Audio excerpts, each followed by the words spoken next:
Hello दोस्तों, कैसे हो आप लोग। मैंने अब वीडियो लेके आया हूँ। इस वीडियो में हम देखेंगे कि कैसे हम अपना कस्टम थीम बना के light mode, dark mode and system theme हम कैसे अप्लाई करेंगे अपने एप्लीकेशन में ग्लोबली।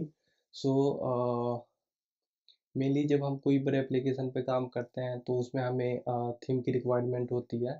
तो हमें थीम की फंक्शनैलिटी ऐड करनी होती है कि या तो सिस्टम के थीम के साथ चले या हम इनसाइड एप्लीकेशन लाइट या डार्क मोड हम थीम रखें।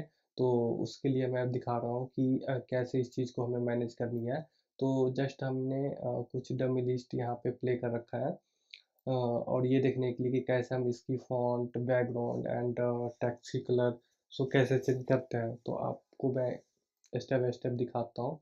तो फर्स्ट ऑफ ऑल आप देख सकते हो कि यहाँ पे मैं एक आइकन लिया है जस्ट। ये वाले आइकन आप अपनी सेटिंग या प्रोफाइल सेक्शन में जहाँ भी इसकी रिक्वायर्ड होगी वहाँ पे आप रख सकते हो। और बटन या आइकन की यूआई अकॉर्डिंग टू प्रोजेक्ट हो सकता है। तो जैसे आप इस पे क्लिक करोगे तो मैंने इस तरह से एक स्विच ओपन किया है बॉटम मोडाल, जिसके अंदर तीन ऑप्शंस मैंने रखा है, लाइट मोड, डार्क मोड और ये सिस्टम। तो अभी सिस्टम का थीम डार्क है तो डार्क उठाएगा। यदि आप लाइट करोगे तो लाइट मोड आएगा एंड डार्क में डार्क आएगा। तो आप देख सकते हो कि जब मैं इसको डार्क करता हूँ तो इसकी पूरा जो यूआई है वो कितनी अच्छी दिख रही है। इसमें प्रॉपर इसकी थीम चेंज हो गई है। उसकी जो स्टेटस बार है ऊपर की आप ये देख सकते हो। स्टेटस बार इसकी कलर भी चेंज हो गई है, इसकी फ़ॉन्ट की कलर चेंज हो गई है, बैकग्राउंड चेंज हो गई है पूरा, एंड जो कार्ड है उसकी कलर चेंज हो गई है, सारा कुछ चेंज हो गया है। और जैसे मैं इसको लाइट करूँगा तो जो चीज़ लाइट में दिखना चाहिए, देखो या आप देख सकते हो कि ये भी चेंज हो गया, ये भी चेंज हो गया, सारा कुछ चेंज हो गया। इसकी फ़ॉन्ट कलर भी चेंज हो गई, सारा कुछ चेंज हो गया। तो आप देख सकते हो कि ये कितना अच्छा लग रहा है। और इसको आप अपने एप्लीकेशन में रख सकते हो। और इसका जो कोड है मैं आपको प्रोवाइड कर दूंगा, अपनी डिस्क्रिप्शन में ऐड कर दूंगा। तो आप वहां से गिट का लिंक पे जाके आप उसको वहां से डाउनलोड करके डायरेक्ट एप्लीकेशन में आप रख सकते हो। इसके लिए मैं आपको बताता हूँ कि कौन कौन सी रिक्वायरमेंट है, क्या क्या आपको अपनी प्रोजेक्ट में रखनी होगी, सो डैट कि ये चीज़ें स्मूथली आप यूज़ कर सके। तो ये देखो कितना स्मूथ है। तो एक बार और मैं दिखा देता हूँ आपको, ये देखो कितनी स्मूथ ये चीज़ें चल रही है। तो इस चीज़ को हम देखते हैं कि कैसे इसको बनाएंगे। सो फर्स्ट ऑफ ऑल इसके लिए हमें क्या करना पड़ेगा कि इसकी जो बेसिक सेटिंग है वो करना पड़ेगा। तो इसके लिए सबसे पहले तो क्या करते हैं कि इसको हम कर देते हैं बंद और प्रोजेक्ट ओपन कर लेते हैं। मैंने ऑलरेडी बना रखा है तो यहीं से मैं आपको प्रीव्यू दिखा देता हूँ।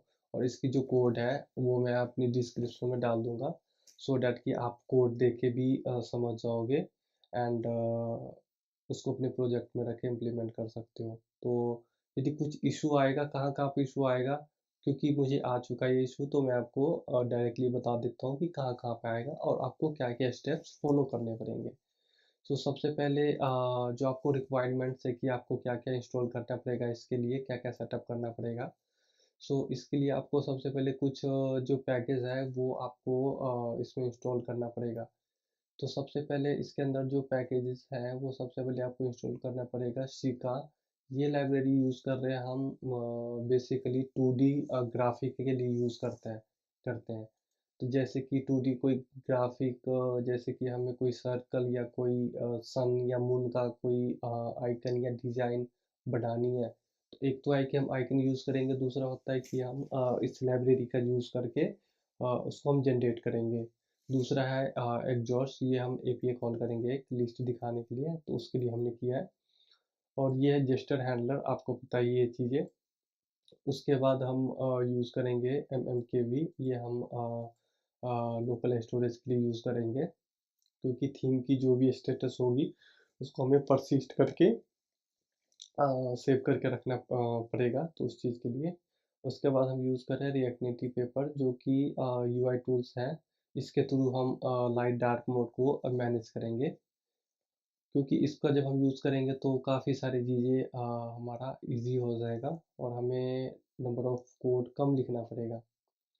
उसके बाद है रिएक्ट नेटिव री-एनिमेटेड। आपको पता ही है कि ये चीज़ें हम जब हम एनिमेटेड यूज़ करेंगे तो इसमें हमें इसकी रोल होती है, इसके थ्रू ये होगा। एंड उसके बाद है safe area context and react native skins.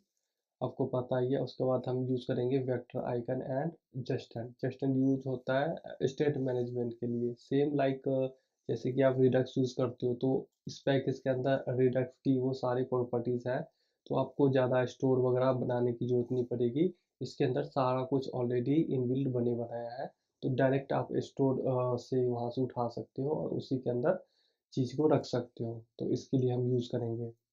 उसके बाद क्या है कि जब हम रीएनिमेटेड इंस्टॉल करेंगे इसके अंदर, तो हमें ये कुछ जो अ, लाइनें हैं जो ऐड करने पड़ेंगे हमें, जो वेबल्स कॉन्फ़िग है और जो मैक्रो कॉन्फ़िग है, इसके अंदर हमें रखने पड़ेंगे, नहीं तो ये एरर देगा। तो ये लाइन हमें ऐड करना पड़ेगा रीएनिमेटेड के लिए, और ये लाइन हमें ऐड करना पड़ेगा ये ENB के साथ इतना रिएक्ट नेटिव पेपर के लिए, जब हम प्रोडक्शन सेक्शन में जाएंगे तब। डिबग में तो चल जाएगा, बट प्रोडक्शन के लिए हमें ये ऐड करना पड़ता है। और मेट्रो डॉट कन्फिग में हमें रीएनिमेटेड के लिए ये ऐड करना पड़ता है। जब आप इसकी डॉक्यूमेंटेशन पर जाओगे तो आपको ये चीज़ दिखेगा। तो मैं आपको ये चीज़ दिखाता हूँ इसके डॉक्यूमेंटेशन में।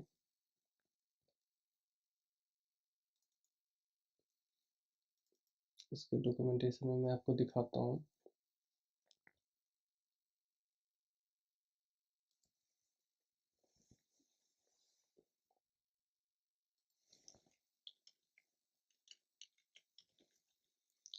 रीएनिमेटेड रिएक्ट नेटिव, तो आप देख सकते हो जैसे कि आप इसकी ये साइट है, मेन साइट, ऑफिशियल साइट। जैसे आप इस पे जाओगे और यहाँ पे जब आप इसको क्लिक करोगे तो जैसे आप स्क्रॉल करके नीचे आओगे तो ये आपको बता, ये तो एक्सपो का कमांड है।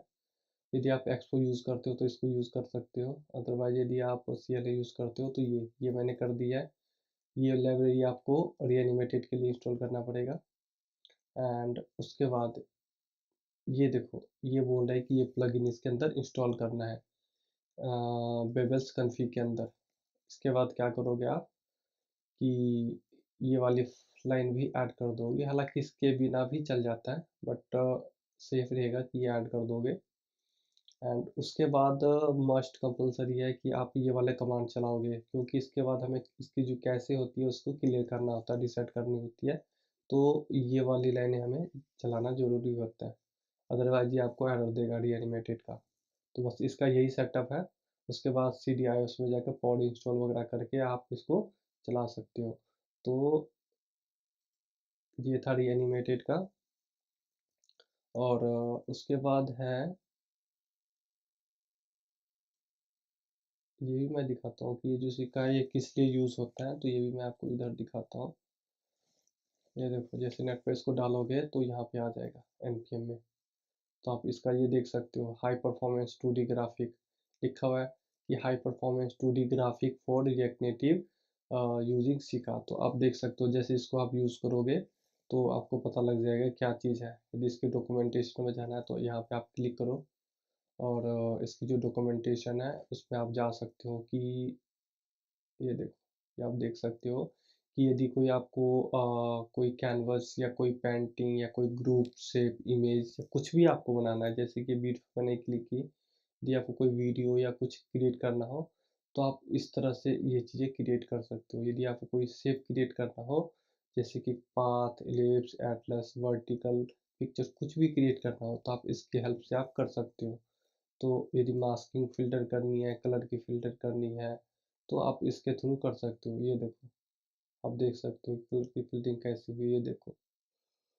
तो ये चीज़ें ईज़िली इसके साथ हो जाता है, तो इसलिए मैंने इसको यूज़ किया था। तो ये चीज़ हो गई। तो अब इसके बाद मैं आपको डायरेक्टली समझाता हूँ कि कौन-कौन सी फ़ाइल बननी है और क्या-क्या बननी है। तो सबसे पहले हम तो इसमें कुछ फ़ोल्डर हमें बनानी पड़ेंगी। सबसे पहले हमने SRC बनाया। SRC के अंदर हमने एसेट्स फ़ोल्डर रखे। इसके अंदर हमने जितने भी इमेजेस होगा वो हम रखेंगे। एंड उसके बाद कंपोनेंट है, कंपोनेंट में हम वो चीज़ें रखेंगे जो रीयूज़ होगा मेन कंपोनेंट के ऊपर। एंड उसके बाद स्क्रीन्स है, इसके अंदर जितने भी स्क्रीन्स होंगे वो होगा। एंड यूटिल्स है, यूटिल्स के अंदर हम वो चीज़ रखेंगे जैसे कि जो कॉमन चीज़ें हमने बनाई हैं जो ग्लोबली एप्लीकेशन में यूज़ होगा वो हम यूटिल के अंदर रखेंगे। एंड ये मैंने डमी कंपोनेंट बना रखा है एक, जिसके अंदर मैं रिक्वायरमेंट रखा था सेव करके। एंड इसकी ज़रूरत नहीं है अभी। एंड उसके बाद ये सारे इनबिल्ट होती है। एंड आप पैकेट डॉट जेसन में देख सकते हो कि ये लाइब्रेरी इसके अंदर इंस्टॉल हुआ है। देख सकते हो आप कि मैंने ये इंस्टॉल किया है, exhaust, jester, MMKV, react native paper, reanimated, ये सारे यूज़ किया हमने, इंस्टॉल किया है इसके अंदर। अब हम क्या करेंगे, सबसे पहले हम इसकी जो बेसिक थिंग है, जैसे कि हमें कॉन्टेक्स्ट प्रोवाइडर बनानी पड़ेगी और स्टोर बनाना पड़ेगा जिसके अंदर कलर थीम स्टोर होगा, हमें पता लगेगा। जैसे कि हमने एक बार सेट की और एप्लीकेशन बंद करके जब हम दोबारा आएंगे तो हमें कैसा पता लगेगा कि कौन सी कलर था। तो ये हमारे डिवाइस में लोकल में सेव रहेगा। तो सबसे पहले हम जाएंगे यहाँ पे यूटिल में। यूटिल के अंदर हम सबसे पहले क्रिएट करेंगे थीम। सबसे पहले हम थीम करेंगे, थीम का हमने एक फोल्डर बनाया है और उसके अंदर हमने एक थीम्स डॉट टी एस बनाया। ये टाइप स्क्रिप्ट हमने यूज़ किया है। तो आप जावा स्क्रिप्ट भी यूज़ कर सकते हो, तो ज़्यादा मुश्किल नहीं है। बस यदि आपको चेंज करना हो तो आप टाइप स्क्रिप्ट को जावा स्क्रिप्ट में कन्वर्ट करके उसको यूज़ कर सकते हो, आपको इजीली चल जाएगा, कोई इशू नहीं आएगा। तो सबसे पहले हम क्या करेंगे कि थीम का फोल्डर क्रिएट करेंगे और उस फोल्डर के अंदर थीम्स डॉट टी एस का एक फाइल बनाएंगे। तो उस फाइल में हमने क्या किया है कि जो रिएक्ट नेटिव पेपर है, मैंने बताया था कि मैं रिएक्ट नेटिव पेपर का यूज़ कर रहा हूँ थीम को मैनेज करने के लिए। तो रिएक्ट नेटिव पेपर से मैंने क्या किया, डिफ़ॉल्ट थीम और एमडी टू डार्क थीम, इसको मैंने इंपोर्ट किया है। एंड एक रिएक्ट नेटिव के अंदर से मैंने अपीयरेंस यूज़ किया जो हमें बताएगा कि कौन सा थीम अभी है। तो मैंने दो थीम बनाए, एक लाइट एंड एक डार्क बनाया, दो थीम बनाया। उस थीम के अंदर मैंने क्या किया कि बाय डिफ़ॉल्ट एक डिफ़ॉल्ट थीम है और मैंने यहाँ पे अपना अलग से कलर सेट किया है, कस्टम कलर। यदि मैं ये सेट ना करूँ तो इसके अंदर जो कलर है वही हमें दिखेगा। तो ये मैंने अपनी कलर सेट किया अपने according. And same dark theme में भी अपने कलर सेट किए हैं। एंड उसके बाद मैंने क्या किया कि एक मैंने फंक्शन बनाया है जो क्या करेगा, सिस्टम थीम को डायनेमिकली हमें बताएगा कि अभी कौन सा थीम है, वो रिटर्न करेगा। जब हम गेट सिस्टम थीम को कॉल करेंगे इस वाले को, तो वो हमें क्या करेगा कि अभी लाइट है या डार्क थीम है वो हमें रिटर्न करेगा।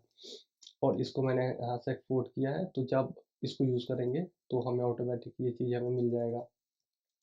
तो ये हमारा हो गया है। अब उसके बाद हम देखेंगे कि कॉन्टेक्स्ट एपीआई हम कैसे बनाएंगे। ये तो हमने बना ली, इसके बाद हमें कॉन्टेक्स्ट एपीआई बनानी पड़ेगी। तो कॉन्टेक्स्ट एपीआई बनाने के लिए सबसे पहले हम क्या करेंगे कि आप देख सकते हो कि मैंने ये बनाया कॉन्टेक्स्ट एपीआई के लिए हम एक क्या करेंगे, थीम प्रोवाइडर बनाएंगे एक। जो थीम प्रोवाइडर क्या करेगा कि उसके अंदर जो भी उसकी प्रॉपर्टी है, जो भी थीम का मोड है, नेम है, उसकी करंट थीम है, तो वो चीज़ हम इसके अंदर सेट करेंगे। ठीक है। एंड उसके बाद हम एक स्टोर बनाएंगे जो स्टोर क्या करेगा कि जो भी थीम है, जैसे लाइट होगी, डार्क है, सिस्टम, वो इसको स्टोर करके रखेगा। तो मैं आपको बता देता हूँ कि पहले कॉन्टेक्स्ट थीम कॉन्टेक्स्ट बताता हूँ कि थीम कॉन्टेक्स्ट में मैंने क्या क्या रखा है। तो सबसे पहले आप देख सकते हो कि इसके अंदर रिएक्ट के अंदर से मैंने क्रिएट कॉन्टेक्स्ट निकाला, जो कि इसके अंदर इनबिल्ट होता है, रिएक्ट के अंदर बेस होता है इसका। And use a context and react node, जो कि रिएक्ट के अंदर इनबिल्ट होता है। उसके बाद ये मैंने यूज थीम इंपोर्ट किया है, मैं बताता हूँ बाद में। उसके बाद मैंने थीम के अंदर से मैंने बताया था कि लाइट एंड डार्क थीम मैंने इंपोर्ट किया। उसके बाद ये हमारा टाइप है। अब यदि जावा स्क्रिप्ट यूज़ करोगे तो ये आप नहीं लिखोगे, मैं टाइप स्क्रिप्ट यूज़ कर रहा हूँ तो इसलिए मैंने टाइप पहले डिफाइन कर दिया है और इस टाइप को मैंने यहाँ पे यूज़ किया है कॉन्टेक्स्ट क्रिएट कॉन्टेक्स्ट के अंदर। तो मैंने इसमें जो थीम मोड है वो मेरा लाइट डार्क एंड सिस्टम रहेगा, एंड इस dark theme Boolean, and current theme में लाइट या डार्क ये हमारा आएगा, एंड सेट थीम मोड में लाइट डार्क एंड सिस्टम ये हमें रिटर्न करेगा मोड। कैसे करेगा वो हम नीचे देखते हैं। तो उसके बाद क्या होगा हमारा कि हमने थीम कॉन्टेक्ट का एक वेरिएबल लिया, जिसके अंदर मैंने क्या किया कि क्रिएट थीम जो मैंने ऊपर बना रखे हैं, उसके अंदर मैंने क्या की कि ये पैरामीटर हमने ले ली जो हमने ऊपर टाइप दिया है वही। उसके बाद हमने क्या किया कि हमने थीम प्रोवाइडर बनाया, उसके अंदर एक हमने प्रॉप्स टाइप लिए चिल्ड्रेन, और उसका जो टाइप है रिएक्ट नोड है। एंड उसके बाद आप देख सकते हो कि ये लाइनें कहाँ से आई, चूज थीम। तो हम इसके लिए चलेंगे थीम स्टोर में। थीम स्टोर में आप देख सकते हो कि के भी हमने यूज़ किया है स्टोरेज करने के लिए। एंड ये हमारा थीम हो गया और ये हमारा अपीयरेंस हो गया जो हमें बताएगा कि कौन सा थीम अभी है करेंटली। उसके बाद मैंने एक मोड लिया type light dark system, and same यहाँ पे मैंने टैब बनाया थीम स्टेट का, उसमें सारे वैल्यू है, उसका यूज़ हमने यहाँ पे किया है। एंड एक स्टोरेज मैंने बनाया के भी का, मैंने बताया था कि हम जो भी चीज़ होगा हम इसके अंदर स्टोर करते जाएंगे। कैसे स्टोर करेंगे तो हम देखते हैं। स्टोर थीम मोड हमने बनाया, उसके अंदर मैंने गेट ये कर दिया theme mode, get theme mode. अब गेट कर रहे हैं तो हमें सेट भी करना पड़ेगा एज थीम मोड, ये मैंने यूज़ किया है बाय डिफ़ॉल्ट नल। तो स्टार्टिंग में क्या होगा कि ये हमारे पास नल आएगा क्योंकि सेट तो है नहीं, हम गेट कर रहे हैं। उसके बाद क्या होगा कि हम यहाँ पे और लगाएं, या तो ये होगा या सिस्टम होगा। यदि लाइट या डार्क नहीं होगा तो सिस्टम रिटर्न करेगा थीम मोड। उसके बाद हमने डार्क मोड को डिफाइन किया कि क्या मोड है, डार्क है, लाइट है, सिस्टम है, या कौन सा है। तो उसके अकॉर्डिंग हमारे पास यहाँ पे थीम आ जाएगा ट्रू फॉल्स में। ये रिटर्न करेगा लाइट डार्क और सिस्टम, एंड ये रिटर्न करेगा ट्रू फॉल्स के रूप में बूलियन वैल्यू। यहाँ पे हमने इसका टाइप भी डिफाइन कर रखा है। उसके बाद हमने जो यूज़ थीम स्टोर है उसको रिटर्न कर दिया ये चीज़ें, एंड उसके अंदर अब हम सेट कर रहे हैं सेट थीम मोड, और यहाँ पे हम कर रहे हैं सेट थीम मोड में मोड का नेम जो भी मोड होगा लाइट डार्क या सिस्टम वो इसमें स्टोर हो जाएगा और वो सेव हो जाएगा, क्योंकि यहाँ पे हम स्टोर में सेव करते हैं। और उसके बाद ये सेट हमने कर दिया क्योंकि जो जस्टेंट होता है उसका ये मेथड होता है, तो वो क्या करेगा इस चीज़ को सेव कर देगा। और ये जो हमने क्रिएट किया ये जस्टेंट का मेथड होता है इसके अंदर की, आप देख सकते हो जस्टेंट ये क्या करेगा इसके अंदर स्टोर करेगा। ये जो पूरा मेथड है वो जस्टेंट का है, वो क्या कर रहा है सारा चीज़ को स्टोर कर रहा है। तो ये हमारा बन गई स्टोर, एंड ये हमारा कॉन्टेक्स्ट एपीआई। आप वहीं से देख सकते हो कि यूज थीम स्टोर के अंदर ये सारा कुछ हमने बनाया था और ये यहाँ पे आ गया। अब ये हमारा थीम कॉन्टेक्स्ट प्रोवाइडर मैंने बनाया, उसके अंदर मैंने किया ये वैल्यू हमने उसको भेज दी, और इस चीज़ से हम क्या करेंगे रैप करेंगे अपनी जो मेन कंपोनेंट है उसको, सो डैट कि होल ऑफ द एप्लीकेशन में ये चीज़ आ जाए। तो आप देख सकते हो कि context theme contact dot provider value theme mode dark current और सेट थीम मोड। और यहाँ पे मैंने चिल्ड्रन इसलिए दिया है क्योंकि जो भी कंपोनेंट को इससे रैप करूँगा ऑटोमेटिक वो इसके अंदर आ जाएगा और वो चीज़ हमें चल जाएगा। उसके बाद हमने यूज़ थीम को मैंने क्या की यूज़ कॉन्टेक्स्ट के साथ एक्सपोर्ट कर दिया। ये इतना डन होगी। अब इसके बाद हम देखते हैं कि उसके अलावा हमें क्या बनाना है। अब इसके अलावा है कि हम देखेंगे कि हमारा जो app.js है tsx इसके ऊपर हम क्या करेंगे। ये देखो मैंने बोला था आपको बताया था कि थीम प्रोवाइडर जो हमने बनाया था, जो थीम प्रोवाइडर वो थीम प्रोवाइडर से मैंने रैप कर दिया मेन ऐप को, और मेन ऐप यहाँ पे ये है। यहाँ पे आपका app.js भी या tsx भी हो सकता है, या इसके अंदर नेविगेशन भी है, नेविगेटर कुछ भी हो सकता है, जो भी आप बनाओगे यहाँ पे होगा। एंड इसके अंदर हमने ये चीज़ें इंपोर्ट कर लिया है यूज़ थीम से। एंड उसके बाद क्या हुआ कि पेपर प्रोवाइडर पेपर प्रोवाइडर हमें यूज़ करना पड़ेगा थीम को ग्लोबली एक्सेस करने के लिए। तो सबसे पहले तो कॉन्टेक्स्ट एपीआई है, उससे हमें रैप करना पड़ेगा इसको। उसके बाद हमें पेपर प्रोवाइडर से रैप करना पड़ेगा। जो हमारा कॉन्टेक्स्ट प्रोवाइडर है वो जो हमने स्टोर बनाया है, स्टोर के अंदर जो ग्लोबली चीज़ें स्टोर होगी वो हमें होल ऑफ द एप्लीकेशन मिलेगा, इसलिए हमने कॉन्टेक्स्ट प्रोवाइडर से रैप किया था मेन ऐप को। और मेन ऐप को भी हमने रैप कर दिया उसके अंदर की चीज़ को पेपर प्रोवाइडर से, क्योंकि हमें थीम भी चाहिए ग्लोबली। तो इसके अंदर जो चीज़ भी है वो सबके अंदर थीम करंट थीम यूज़ होगा। उसके बाद आप कस्टम स्टेटस बार वगैरह भी बना सकते हो, तो ये चीज़ यहाँ पे बना हुआ है कस्टम स्टेटस बार। बट मैं इसके साथ जा रहा हूँ, तो मैंने ये चीज़ अप्लाई किया है थीम के अकॉर्डिंग कि डार्क होगा तो लाइट कंसेंट हो जाएगा, और डार्क होगा तो ये हो जाएगा, और बैकग्राउंड ये। उसके बाद सेफ एरिया प्रोवाइडर यूज़ करना होता है, नहीं तो एरर आ जाएगा इसमें, वार्निंग आता है। और उसके बाद मैंने एक सेटिंग पेज बनाया, और सेटिंग पेज के ऊपर मैंने फंक्शनैलिटी लिखी है, क्योंकि सेटिंग पेज मोस्टली हमें प्रोफाइल या सेटिंग अलग से होती है, उसके ऊपर हमें ये लाइट और डार्क थीम चाहिए, तो इसलिए मैंने इसका नाम सेटिंग रखा है। तो आप अपने अकॉर्डिंग इसको चेंज कर सकते हो। तो सारे कोड की जो प्रीव्यू है आप एक बार देख लो, और ये इसकी स्टाइलिंग होगी। सारे कोड के प्रीव्यू मैं एक बार दिखा देता हूँ आपको, सो डैट कि आप वीडियो को पॉज करके आराम से इसको लिख सकते हो। उसके बाद हम चलते हैं सेटिंग पेज पे, और सेटिंग वाले पेज पे देखते हैं कि क्या क्या कोड है और क्या क्या हमें बनाने की ज़रूरत है। तो सेटिंग वाले पेज पे सबसे पहले तो हमने जो हमारा थीम है, यूज़ थीम से हमने इंपोर्ट किया है थीम मोड, डार्क है लाइट वो, करंट थीम क्या है, और सेट थीम मोड ये हमने इंपोर्ट किया है। उसके बाद मैंने ये कलर स्कीम ये मैंने इंपोर्ट इसलिए किया है क्योंकि जब हम सिस्टम से थीम चेंज करेंगे तो ये बताएगा कि अभी कौन सा थीम है। और इसके बाद है सेफ एरिया इंसेंट इंसेट एंड उसके बाद हमने क्या किया है कि हमने एक बॉटम सीट बनाया है, जिसके अंदर जो लाइट डार्क एंड सिस्टम का जो स्विच है वो मैंने रखा है।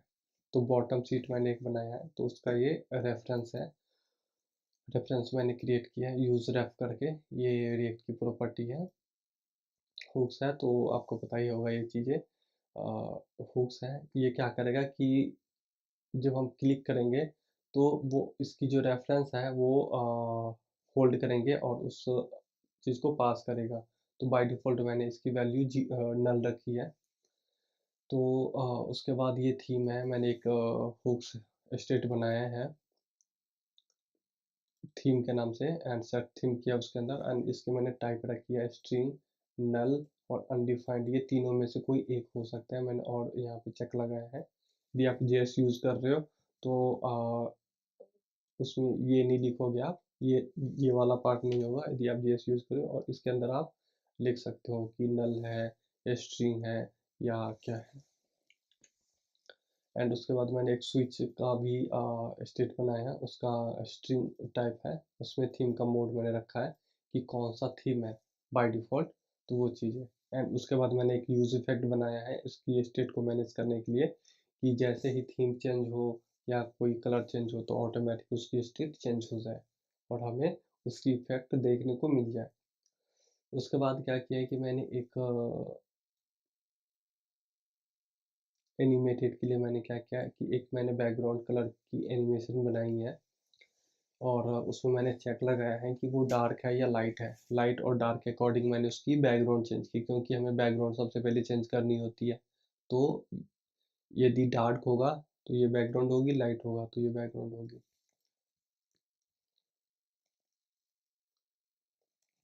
उसके बाद मैंने क्या किया है कि एक व्यू लिया है, तो मैंने आपको बताया था कि मैं एनिमेटेड यूज़ कर रहा हूँ, तो इसके अंदर एनिमेटेड व्यू यूज़ करूँगा।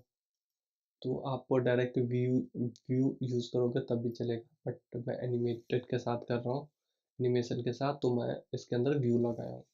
तो आप ये देख सकते हो कि मैंने व्यू लिया, एक हेडर मैंने यूज़ किया है, एक हमारे पास यूज़र लिस्ट है और एक बॉटम सीट है। तो जो हमारा हेडर है तो हेडर को और इसको मैं अभी पहले मैं इन दोनों को कमेंट कर देता हूँ और आपको स्टेप बाय स्टेप दिखाता हूँ। पहले मैं इसको मैंने कमेंट कर दी,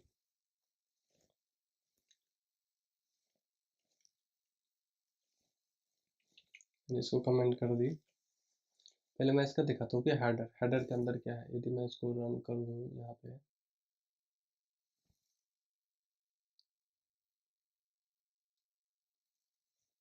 यदि मैं इसको यहाँ पे रन करूँ, ये रन हो रहा है, तब तक हम इसको देख लेते हैं। जो हेडर है, हेडर को मैंने क्या किया है कि बॉटम सीट रेफ, एक मैंने प्रॉप्स पास किया है बॉटम सीट रेफ, क्योंकि जो हमारा बटन की क्लिक है वो हेडर के अंदर है। तो जैसे ही हम हेडर के अंदर हम क्लिक करेंगे तो हमारा बॉटम सीट खुलना चाहिए। तो बॉटम सीट कैसे खुलेगा? तो वो चीज़ हम प्रॉप्स के थ्रू अंदर भेजेंगे और अंदर से बाहर भेजेंगे, तो हमें वो चीज़ें यहाँ पे मिलेगी। कैसे मिलेगी तो हम देखते हैं। तो मैंने एक हेडर बनाया है, हेडर के अंदर बॉटम सीट का रेफरेंस पास किया है और थीम लिया है, क्योंकि थीम के अकॉर्डिंग हमने उसकी कलर एंड एवरीथिंग चेंज करना है। तो ये हमारा जो हेडर है वो हेडर है। अब जैसे हमने इस पर क्लिक किया है, अब देख सकते हो कि इस पर मैं क्लिक कर रहा हूँ तो कोई रिस्पॉन्ड नहीं कर रहा है, बिकॉज इसकी इसके क्लिक पे बॉटम सीट खुलना है। तो कैसे खुलना है वो मैं दिखाता हूँ। अब मैं जाता हूँ हेडर के अंदर, ये हेडर है।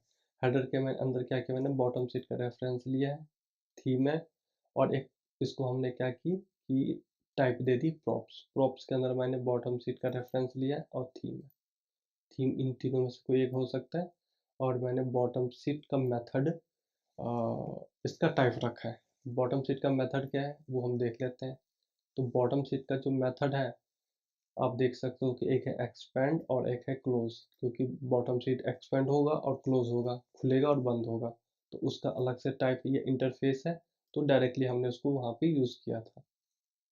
तो अभी बॉटम सीट को हम रहने देते हैं, हम ये देखते हैं। इसके अंदर मैंने बैकग्राउंड के लिए एक एनिमेशन बनाया है और एक टेक्स्ट कलर के लिए एनिमेशन बनाया है, दो, जिसको हम नीचे यूज़ कर रहे हैं।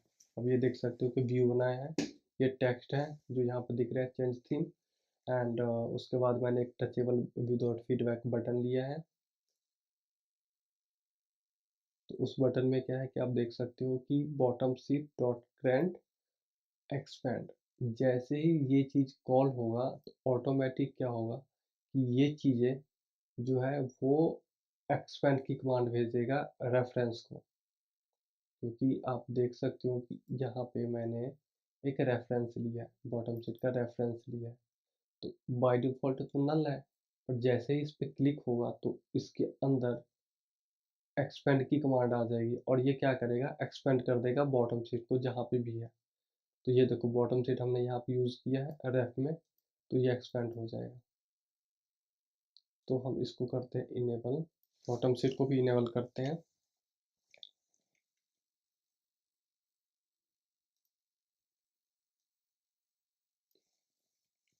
ये रहा हमारा बॉटम सीट, हम इसको इनेबल करते हैं। सेव किया तो आप देख सकते हो कि जैसे ही इसको किया तो आप देखोगे कि ये देखो बॉटम सीट ओपन हो गया, यानी कि जैसे ही क्लिक किया तो जो बॉटम सीट डेफ है उसको कमांड मिल गई एक्सपेंड की, और ये एक्सपेंड हो गया।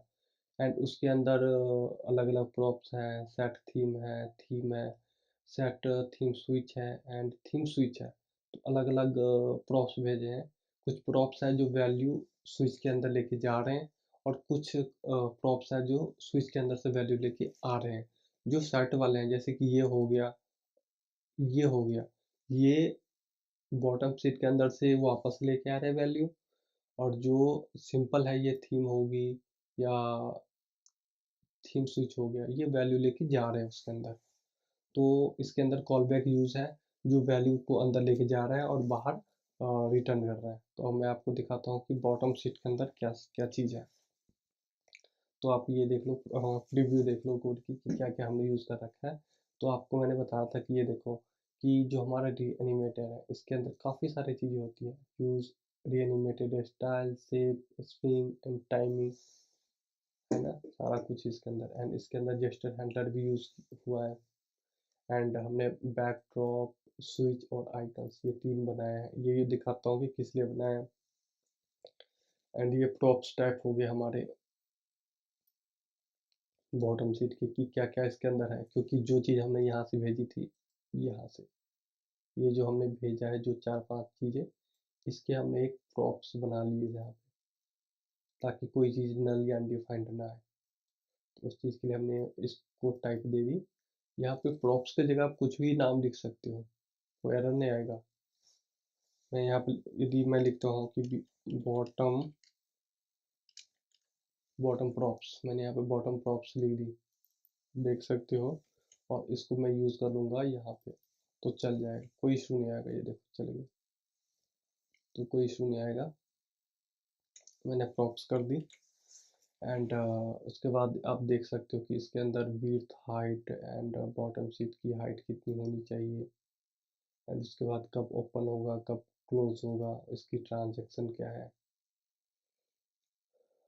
अब इसके अंदर एक एक्सपेंड की फंक्शन है, कॉल बैक, वो एक्सपेंड होगा तो कितनी टाइमिंग के साथ एक्सपेंड होगा, क्लोज होगा तो कितनी टाइमिंग के साथ क्लोज होगा। ये सारे एनिमेशन है, ये दोनों चीज एनिमेशन है ओपन और क्लोज होने की, क्योंकि ये नॉर्मल बॉटम सीट है, उसको हम एनिमेशन के साथ स्मूथ बनाए प्रॉपर।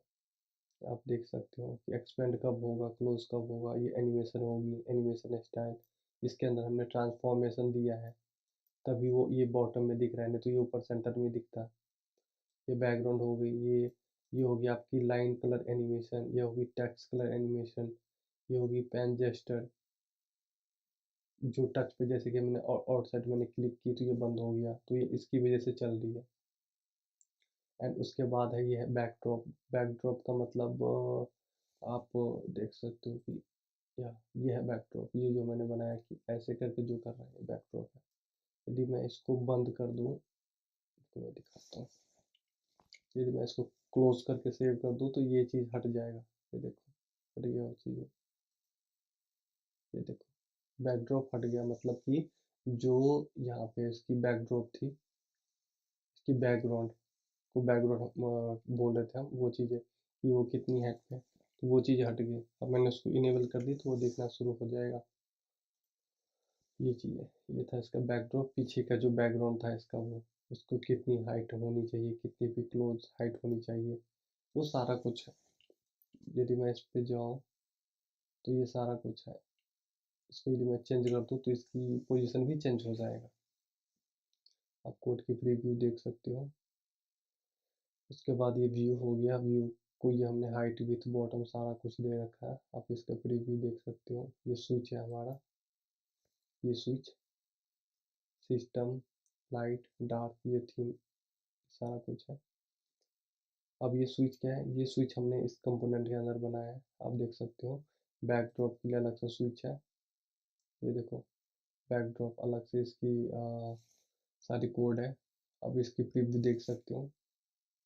उसके बाद है bottom seat, bottom seat already देख चुके हो आप। उसके बाद है बटन, ये बटन फुल बटन है, पर मैं ये हेडर यूज़ कर रहा हूँ, तो ये हेडर है। आप हेडर का कोड देख सकते हो यहाँ पे, ये चीज़ यहाँ पे जो दिख रही है वो हेडर का है। उसके बाद आइकन, ये आइकन, अब हाँ ये चीज़ है, ये जो है रिएक्ट नेटिव सी का, ये है मेन। इसमें क्या है कि canvas, circle, group, linear gradient और मास, ये सारे चीज़ इसके अंदर है। बहुत सारे होते हैं और भी इसके अलावा।